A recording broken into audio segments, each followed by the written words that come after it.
தெய்வத்தின் குரல் மூன்றாம் பாகம் தனுர்வேதம் கோட்டை. இதெல்லாம் யுத்த பூமியை சேர்ந்த விஷயம். நாடு நகரம் முழுவதையுமே படையெடுப்பதிலிருந்து ரட்சிப்பதற்காக செய்த முக்கியமான ஏற்பாடே கோட்டை கட்டுவது. ரொம்ப பெருசாக பலமாக செய்வது இது. அதனால்தான் என்ன கோட்டை கட்டின்றிருக்கே என்று கேட்கிற வழக்கம் ஏற்பட்டிருக்கிறது.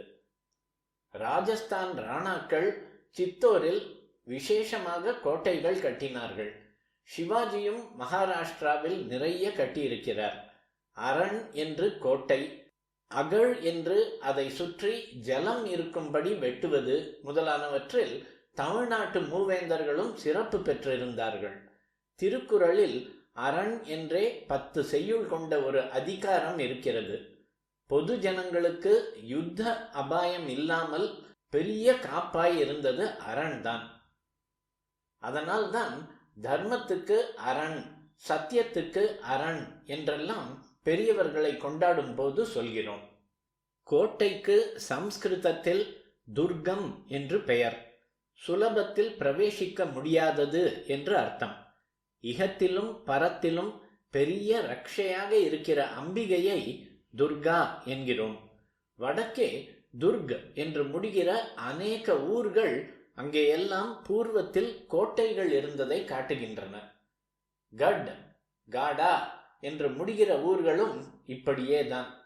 தமிழ் தேசத்திலும் ஊத்துக்கோட்டை, புதுக்கோட்டை, செங்கோட்டை, பாளையங்கோட்டை என்று அநேக ஊர்கள் இருக்கின்றன.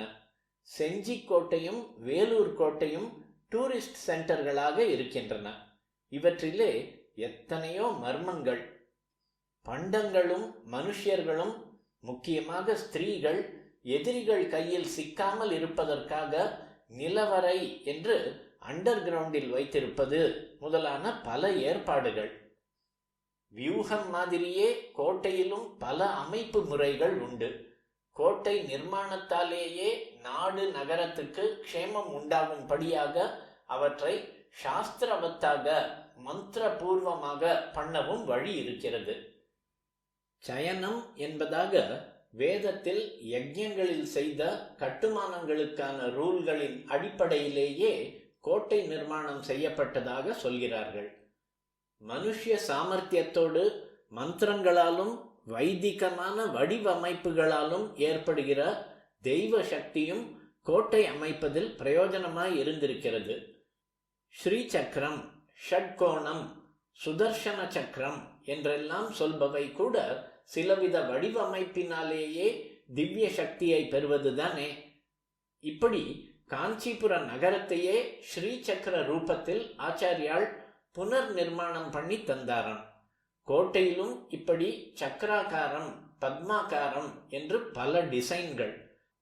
கோவிந்த தீட்சிதர் தஞ்சாவூரில் புதிதாக காருடமாக கருட ரூபத்தில் கோட்டை கட்ட செய்தாராம். கோட்டை பற்றிய இப்படிப்பட்ட அருமையான தத்துவங்கள், செய்முறை எல்லாவற்றையும் இப்போது நாம் கோட்டை விட்டு நிற்கிறோம்.